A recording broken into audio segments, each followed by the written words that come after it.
Lord Jesus, I'm just so grateful that for myself and all the mothers that you blessed us with that role, that position that I know is so precious to you, that every child you've even given us is such a blessing, that it's a lesson, it's a growth, but it's so purposeful, Lord, and so important. And I am grateful for that role. I am grateful for my children, my grandchildren, but I'm so grateful that this was your plan, that this was your love, that this is what you had for all of us to experience, to feel like you do as a father who cares so much about us and wants everything to go right and help is praying for us. Jesus is praying for us with these journeys to get us through this hard road of lessons on this earth, Lord. So help us in this message today. Speak through me and my son about how we can build our walls up again, build our walls on your truth, not Satan's lies. Speak through Chris and I and open up the hearts to hear what you want us to hear. In your precious name, Jesus, amen. Amen. Thank you so much. Thank you, Mom, for that. So, you know what, since we have mothers here, there was a question that just came to me that I thought maybe I would ask both of you. Just a simple question about being a mom and what this means to you, what that role of being a mom means to you. So Maria, let's start with you. What does being a mom mean to you? It's a blessing, it's an honor. It's something that I can't explain. I of course, me as a child, my mother abandoned me when I was little. So I don't know how it feels to be loved by a mom, right? Because I never had it. Never, never, never. I mean, she abandoned me right at maybe when I was about to turn 1. Mhm. And I had aunts that raised me. But for me, when I had my daughter, my first child, I couldn't sleep for 2 days. I think it was 24 hours or 2 days because I was so excited. And the love of a mom is just, it's powerful, it's strong, it's nurturing. I think it's an honor to be a mom, honestly. And I'm just, it's beautiful. It's a feeling that you just can't explain. Wow. Thank you for sharing that. That's amazing. Thank How about you, Mom? How would you answer that? I would answer it as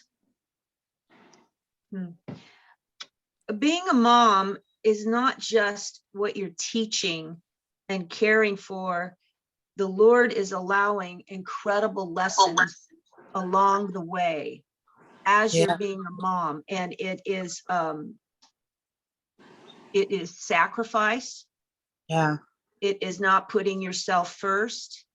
It's putting your feelings aside and loving someone more than yourself, and guiding them in every way that you see fit. But a lot of us don't turn to Jesus for that guidance, which is very frustrating as we're going through the path of raising a child. But raising a child, I think, is the most important purpose that we can do here on this planet, because that is a life that God has blessed you with. And we know how our Father feels about his creation in his life. So there is no greater joy. There may not even be a greater pain, but there's no greater journey than that. Wow. It's a That's selfless love. Amen. Wow, that was so beautifully said. I don't know. I just felt the need to ask that question. It was a spontaneous question, but I just, the answers were so beautiful. So thank you guys for taking the time to answer that question. It's been said that, God, when we're on this planet, God goes through this transformation process for us. We all have to go through this transformation process to become more like Christ. But as a parent, I think that process is a little bit more, a little bit deeper, a little bit more intense, because now we have a life that we're responsible for.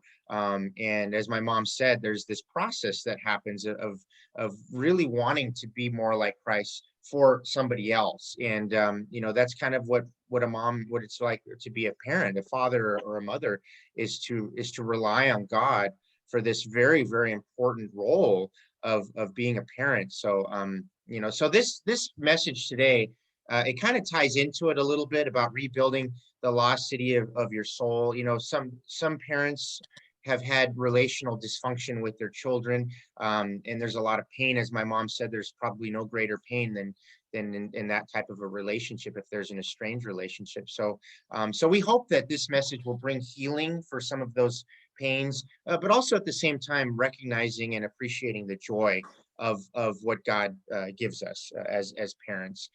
So we're in the second message on building a better future. Last week we looked at the first steps to a restart. So if you haven't listened to that message, maybe go back and listen to it. I think I sent it out on the text message, that link. In this message today, we'll be looking at what God is doing behind the scenes in the book of Ezra and in the book of Nehemiah. So as we talked about last week, this is now the point where the Israelites have been in captivity for 70 years with the Babylonians, and then the Persians took over that area. And then then the king allowed them to go back to Israel. And when they did that, there was this rebuilding process that had to take place. So that's basically where we're at with this series. So the first verse is 1 Thessalonians 5:23, where it says, "May the God who gives us peace make you holy in every way, and keep your whole being, spirit, soul, and body, free from every fault at the coming of our Lord Jesus Christ." So I think many of us, parents, mothers, maybe can hear that verse and pray for peace right now. Maybe there's stress that we're going through with scheduling or with family dysfunctions or things like that, or finances or whatever it may be. And sometimes it can be very stressful to be a parent or a mother.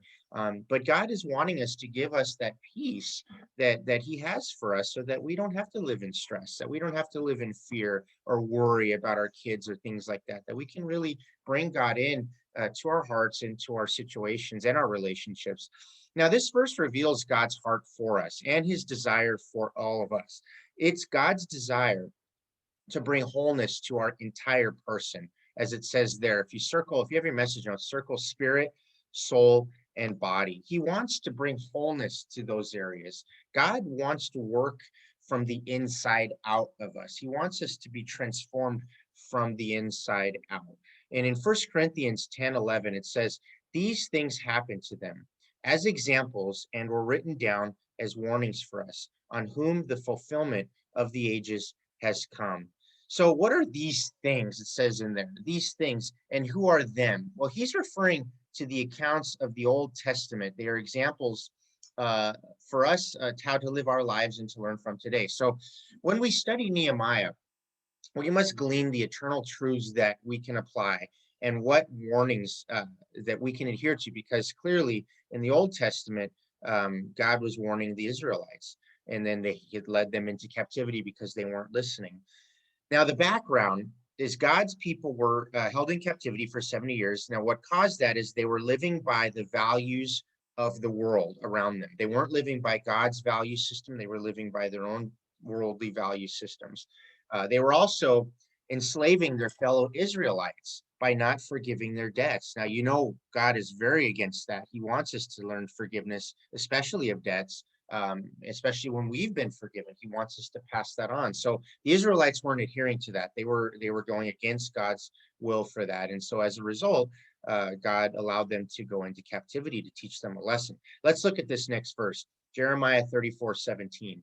"You have not proclaimed freedom for your fellow countrymen, so I now proclaim freedom for you, freedom to fall." Circle that last part, freedom to fall. So he's allowing the consequences of us when we sin, when we're disobeying God. He allows the consequences for us to fall. That's the freedom to fall. We have the freedom to choose of free will, but we also have the freedom to fall as well. We have the consequences as a result.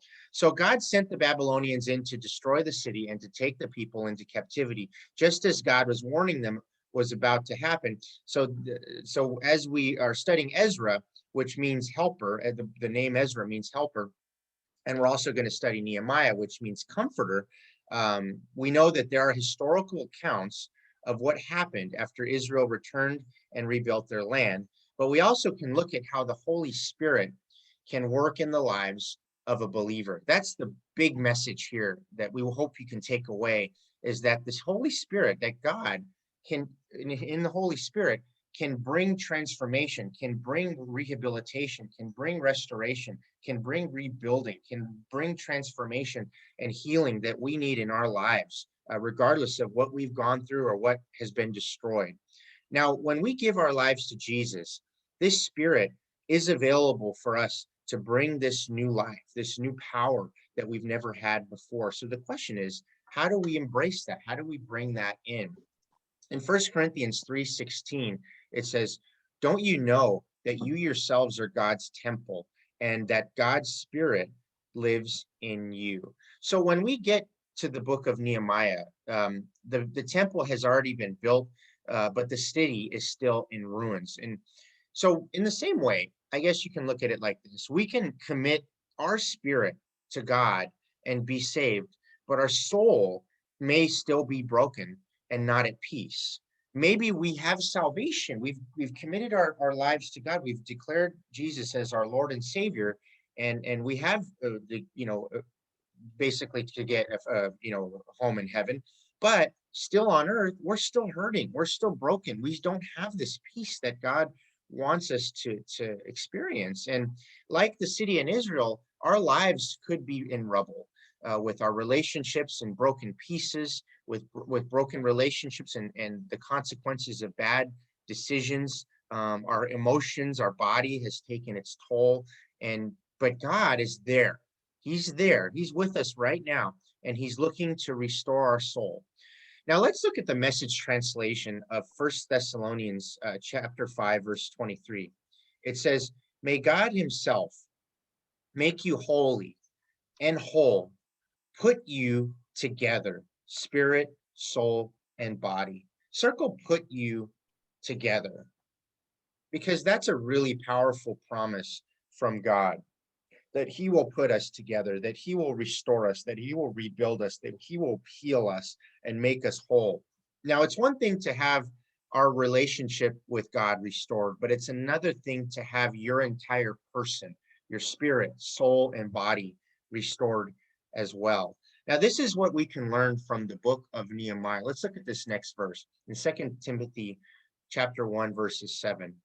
It says, God has not given us a spirit of fear, but of power and of love and of a sound mind. Now, what power means, it means strength. God gives us strength to get through difficult circumstances. Love means emotional health, to have the ability to love fully the way God loves us, right? Because we know that God is love. So when we love fully, that means that we're emotionally healthy. We're on a good track emotionally. And then of sound mind, this gives us the ability to make good decisions, to be discerning, to not fall for what the crowd is doing, but to stay close to what God is asking us to do and to make our decisions accordingly. Now, God wants to help us, to complete us. He wants to complete us to become, so we can become more like Christ. Now, let's go to the background again in Nehemiah chapter 2. Now, this chapter, Nehemiah was promoted to counselor. He was like the right-hand man of the king of Persia at the time. Now, Nehemiah asked the king of Persia, because he had such a good relationship with him, he asked that his people be sent back to Israel, and he also wanted help with rebuilding of Israel, so to give them the ability and power to do it. So this king was granted that request from Nehemiah, and was allowing, again, Israel to go back, but also to help rebuild Israel, which is a huge, huge thing. And so this is where the story picked up in Nehemiah chapter 2, verses 11 through 16.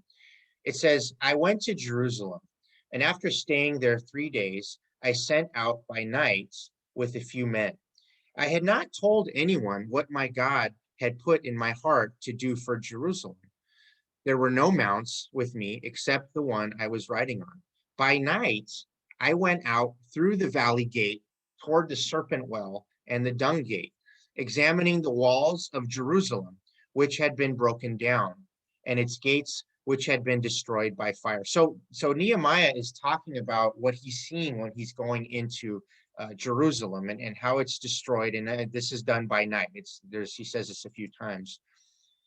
Then I moved on toward the fountain gate and the king's pool, but there was not enough room for my mount to get through. So I went up the valley by night, examining the wall. Finally, I turned back and re-entered through the valley gate. The officials did not know where I had gone or what I was doing, because as yet I had said nothing to the Jews or the priests or nobles or officials or any others who would be doing the work. So he kind of is going in surveying, but he's not telling the Israelites who had been released there, who were living there already.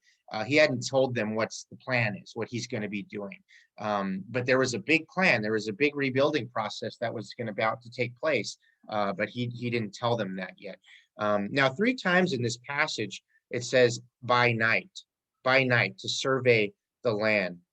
So your first fill-in is, my God works in the dark. My God works in the dark. So sometimes we think that God only works when, that's light, and when it's not, he's absent when it's dark. But actually, that's not true. God actually is working behind the scenes in the darkness, even when we don't realize it. We may be able to see it yet in the darkness, but God is preparing a restoration. He is preparing a rebuilding. He's preparing a rehabilitation, a healing process, a transformation in all of us, even when we don't see it. And sometimes the darkness that even we put ourselves in is part of that process, is part of that plan. Now, just because we can't see what God is doing doesn't mean he's not at work. Let's look at 1 Corinthians chapter 2, verses 9 through 10. It says, no eye has seen, no ear has heard, no mind has conceived what God has prepared for those who love him, but God has revealed it to us by his Spirit. The Spirit searches all things, even the deep things of God. So often the Holy Spirit is searching our hearts during our dark times. And the people of Israel knew Nehemiah was there, but they didn't know what he was going to do. God had surveyed the damage in advance in the city of our soul. Right? He's just like he surveyed the damage in Israel. He's surveying the damage of the city of our soul. Every wound we've experienced, every disappointment we've gone through, every failure that we've done, every loss that we've grieved. And God is determined to rebuild us and fortify us, to make us stronger. Now, remember, when I said Nehemiah's name means comforter, right? So to truly comfort someone doesn't mean giving them a pat on the back, right? That's just pity, right? But to truly comfort somebody is your next fill-in. It means to fortify with renewed strength. That's what to comfort means, to fortify with renewed strength. God will not do this for us, but he will do this with us. Just like when Nehemiah visited, he was with them. He was going to invite them into this process. He was about ready to kind of give them the plan, right? So he's not going to do it for them. He's going to do it with them. It requires our cooperation to be strengthened. Remember that. It requires our cooperation with God to be strengthened by God. If we really want God's strength, we're going to have to do it God's way. Nehemiah stated his intentions to the people of Israel to work with them. Let's look at this next verse in Nehemiah chapter 2, 17 through 18. It says, you see the trouble we are in. Jerusalem lies in ruins, and its gates have been burned with fire. Come, let us rebuild the wall of Jerusalem, and we will no longer be in disgrace. And they said, let us rise up and build. So they strengthened their hands for this good work. Notice it says we are in, because it's a collaborative effort. This is the ultimate pep talk that Nehemiah gave the Israelites, right? He led them by motivating them and giving them hope, and he invited the people to be a part of this process. This is why we need community in our lives, of support around us. Healing happens in community. We need small groups, Bible studies, close friends, accountability to help us get through these difficult times of rubble. Relationships are critical for restoration. We have to have relationships in our lives if we're going to be able to be in a position to be restored. God designed it that way. We are better together. Now, what does it mean to be strengthened to strengthen their hands. If you see that last part, to strengthen their hands. Let's look at the next fill-in. I strengthen my hands by confessing God's word. I strengthen my hands by confessing God's word. To confess means just to say the same thing God says about you. It's to agree with God, right? Yeah, it also can mean confessing our sins to God, but confession is a little deeper than that. It's really agreeing with God. It's agreeing with His will. It's agreeing with His word. It's agreeing with His direction, and it's agreeing with His process of healing and rehabilitation that we need and restoration. So to confess means just basically to say the same thing that God says about you. Let's look at this next quote from Alistair Begg. I love this quote because it really kind of describes the power of God's word. It says, we find Christ in all of the scriptures. In the Old Testament, He is predicted in the Gospels. He is revealed in Acts. He is preached in the epistles. He is explained in Revelation, and He is expected. So Christ is in everywhere. He is in His word. He is in our past, present, and future. Now, this is a pastor in Cleveland, Ohio, and he's also a radio host. And I just love this quote that he said this because it really brings out the power of Jesus, where He's mentioned in the Old Testament, He's predicted in the Gospels, He's revealed in Acts, preached in the epistles, and explained, and also in Revelations, He is expected. So we can expect in the same way, we can expect Jesus to be in our future. We can expect Jesus to be a part of our healing process of restoration, of the areas in our lives that need rebuilding and healing. We can expect that Jesus is in the center of that, and He is there, right? And Jeremiah 29:11, this is one of the most famous verses. It says, for I know the plans I have for you, declares the Lord. Plans to prosper you and not to harm you. Plans to give you hope and a future. So here's a question. We talked about confession, which means agreeing with God's word. Have you ever confessed this verse in particular? Have you ever confessed this verse and brought this in and applied this verse into your emotions, into your mental, into your minds and your hearts? Do you agree with God's plan for your life? You may not know what it is, but you can agree with it in advance. Let's look at this next section of your notes. To personalize and pray it. It says, for I know I have the plans you have for me, Lord, plans to prosper me, not to harm me, plans to give me hope and a future. So what you're doing is you're personalizing this prayer of Jeremiah 29:11. You see, when you personalize and pray verses back to God, it instills strength when you need it the most. It instills a strength that you need for that to get through that situation.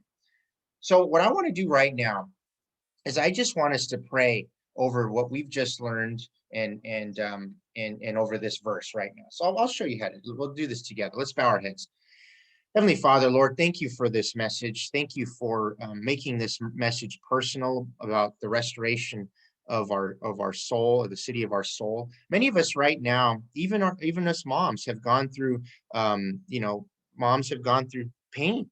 We've gone through loss, gone through grieving, Lord, and gone through disappointment, maybe guilt, maybe resentment. Maybe there's trickling resentment there. There is no perfect relationship here on earth, Lord. So I just pray for the moms that are listening and for dads and for anybody that's in a relationship or has a relationship or is struggling with the relationship, to really invite you into that, Lord Jesus. Whatever we're experiencing, whatever we've gone through, we're inviting you into it so you can help rebuild not just our relationships, but also our spirit, soul, and body, to help heal us, Lord Jesus. So, Lord, I want to personalize Jeremiah 9:11 for me personally, Lord, and for those listening, maybe can join in. Lord, I know you have a plan for me. I may not always trust it. I may not always be in a position where I could follow it because I'm selfish, Lord. And I make mistakes, Lord, but I trust your plan. I know that you have a plan for me, and your plan is right. It's perfect for me. It's the exact plan that I need to follow, Lord Jesus. It is a plan to prosper me and not to harm me. It's a plan that gives me true hope and a future that I want, that I desperately want, Lord Jesus. I don't want to live the life the way I have been living. I want to follow your plan for my life. And maybe that starts today for some of us as we're praying this message, that we can truly surrender every area of our lives to you so we can trust you in these areas and trust that your plan is perfect, Lord Jesus. So God, we invite you into our lives. We rely on your strength to get us through it and your guidance to direct us on the right path, Lord Jesus. So for our children, we pray the same thing, that our children can learn to trust you with their lives, that your plan for them is perfect, that your plan will prosper them, not to harm them, that it will give them hope and a future. Lord, I pray that you will reveal yourselves to them in your timing so that they can have a deep and strong and beneficial relationship that will change their lives. In Jesus' name we pray. Amen. So one of the things I mentioned is that, God is there, that Jesus is there with us in our pain and he wants to help us. One of the things we tend to forget is that he knows what we're going through. He knows what we're struggling with. He knows what we're weak at and what we failed at. He knows if we're holding on to resentment, or if we're holding on to guilt, or if we're holding on to something that he doesn't want us to hold on to. He knows what we need. He knows how we need to do it. And God is waiting to give us that hope and that plan and that purpose. So I want you to listen to this next song. It's a very famous song by Jeremy Camp called He Knows. Destruction, all that was shattered all over, and they rebuilt the walls. And this is the same as our lives. The Lord takes our mistakes, our brokenness, our pain, all these things in our past, and he rebuilds it with that. He doesn't come up with new stuff. Well, we got to throw that away and go on. He builds what you've been through and grows from there. So God uses your brokenness to rebuild. And in Romans 8:28, it says, we know that God causes everything to work together for the good of those who love God and are called according to his purpose for them. So this is good to remember when we get stuck in our past, or it's too ugly, or we feel guilty. He uses that. You surrender it and he uses it for good. And your next fill-in, it says, the gates are built out of timbers of truth. Now these gates, they keep things in and out, of course, but they are built on timbers of truth. Now, what does that mean in our lives? The truth keeps lies out. And this is what a lot of us live year after year after year, lies that maybe somebody told us as a child, or somebody just randomly said something to us. We held on to this lie. Or Satan, he's always giving us lies. You need to know what the truths are in the Bible, and then you build from that. You have to build your life on the truths, not on the lies. So I'm going to give you some truths to build your life on. Wonderful, wonderful scriptures in the Bible. I will give you the lies first, and then the truth that contradicts it, that just totally blows the lie out of the water. So your first one here is lie. You're worthless. You ever feel worthless? Like you're good for nothing? Has anybody ever told you you're worthless? Well, in Galatians 2:20, the truth is, Jesus loves me and gave his life for me. Well, if somebody gives his life for you, especially the Son of God, I would say you are not worthless. So that is a lie we can totally get rid of. Another lie is you're unforgivable. Well, that's a lie too. In 1 John 1:9, truth. If we confess our sins, he is faithful and just and will forgive us our sins and purify us from all unrighteousness. So we can be forgiven. So we definitely are not unforgivable. Maybe people are talking like that, but not the Messiah, not the Son of God, not our Father, not the Holy Spirit. None of that is telling us we are unforgivable. Here's another lie. You will always be this way. Well, in 2 Corinthians, the truth says, anyone who belongs to Christ has become a new person. The old life is gone, a new life has begun. This is a truth. I can tell you, sitting here right now, I know this is a truth. I know who I was before, and I know what the Lord has done and transformed me now. And I'm sure it's going to keep going and going and growing. I am not who I was before. So that is a wonderful thing to know. Now, who do you think you are? Here's another lie. Somebody says to you, who do you think you are? Well, in 1 John 3:1, it says truth. How great is the love the Father has lavished on us that we should be called children of God. And that is who we are. If I had to get anything across to anyone today, I would love that to be known and believed, that your first most important role, your first most important truth, your first most important amazing gift is that you are a child of God. That's incredible. People can scorn you. Look what happened to Jesus. These things can happen to wonderful people. You can't win. You can't win. Everybody can't agree with you. Everybody can't love you. But you, number one, are a child of God. And that's the most important role you can ever play. Here's another one, a lie. It's hopeless. This, when somebody says something to you or something's happening around you, it's just hopeless. Well, Philippians 1:6 says, this is the truth. He who began a good work in you will carry it out to completion. It's never hopeless. God is our hope. Jesus is our hope. And the Holy Spirit guides us in that truth. Here's another lie. You're useless. Boy, that one's used a lot. But here's the truth in Philippians 4:13. I can do all things through Christ who strengthens me. Do you realize we have tapped in on that power? We are children of God, and we can do all things through Christ who strengthens me. Boy, that doesn't sound like useless to me. No. Here's another lie. God doesn't love you. Wow. Hebrews 13:5 says truth. I will never leave you. I will never abandon you. Boy, that doesn't sound like someone who doesn't love you. I want to say it again. I will never leave you.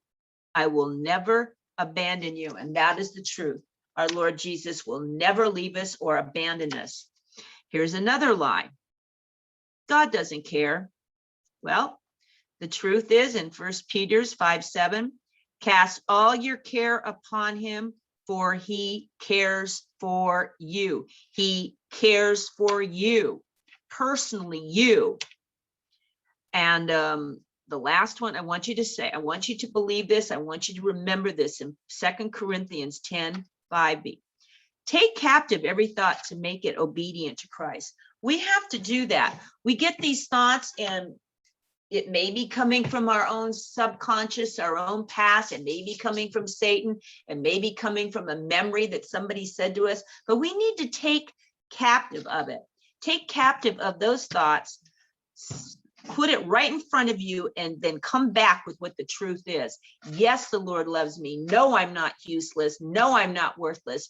You keep these scriptures, you put this in your thoughts, you put this in your mind, you put these in your heart, and you won't fall for those lies anymore, because that's the only thing you can build yourself on is the truth. And this is the truth. Father, God, Holy Spirit, Lord Jesus, put all of this in our Bible, the Word of God, and we need to know that. It's important to be knowledgeable of the truth in the Bible. God wants to restore us. He doesn't want to keep us down, suffering, not fulfilling, not having hope, not having love, not having joy. In fact, a true sign of a follower of Christ, really following Christ, you will have rest and you will have joy. And that's very hard to have in this world, rest and joy. Rest because he said, you come to me, those who are weary, and I will give you rest. If we focus on the Lord, we will have rest. And if we go through life and we just keep worrying and taxing, just worrying about all these things we have to do. That's not what the Lord wants. He wants us to enjoy the gifts and the blessings we have. So rest and joy are two things that we need to focus on, that the Lord will give us. Now, your next fill-in is, if it doesn't stand true, don't let it through. Let's say it again. If it doesn't stand true, these thoughts you're having, don't let it through. Let it go. You can do that. You can have a thought come into your mind and say, no, I'm not going to entertain it. I know it's a lie. Go away. You can do that. You can have control over your thoughts. You may not have control over all your circumstances, but you can with your thoughts. And then your last fill in here is, God will not do it without you. You got to remember that. God's not going to do all these things without you, but I cannot do it without him. This is a wonderful thing to remember. God will not do it without me. You can't just sit here and say, God, would you take this away? Would you do this for me? Would you would you just do everything for me? He's not going to do that. You have to make an effort, but you cannot do it without him. So the people who think I can fix it, I don't need God. No, you need God, but God wants you to work with him. It's a team. It's working together. We are his children. We work together. We don't turn God into a genie, and yet we don't turn ourselves into our own God. It's together. We work together. So what does it say in 1 Thessalonians 5:23-24? May God himself, the God who makes everything holy and whole, make you holy and whole, put you together, spirit, soul, and body, and keep you fit for the coming of our Master, Jesus Christ. The one who called you is completely dependable. If he said it, he'll do it. So you know what you could do when you get these thoughts, and I love this. I don't know who created this. I think it was our pastor, but I'm not sure. I love this thought though. If you're getting these thoughts in your mind, bad thoughts, thoughts that depress you, thoughts that you can say, if Satan reminds you of your past, you remind him of his future. If Satan reminds you of your past that keeps you stuck there, you remind him of his future.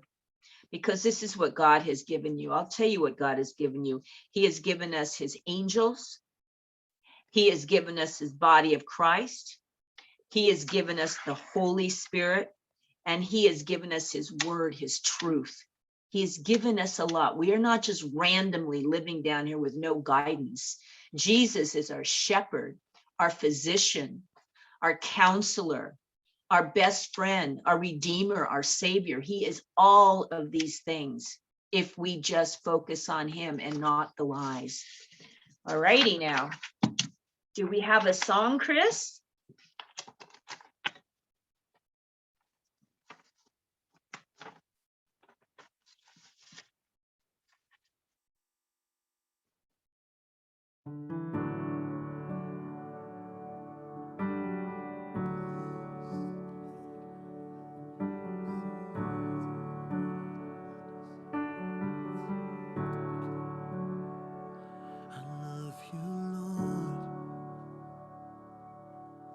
Oh, your mercy never fails me.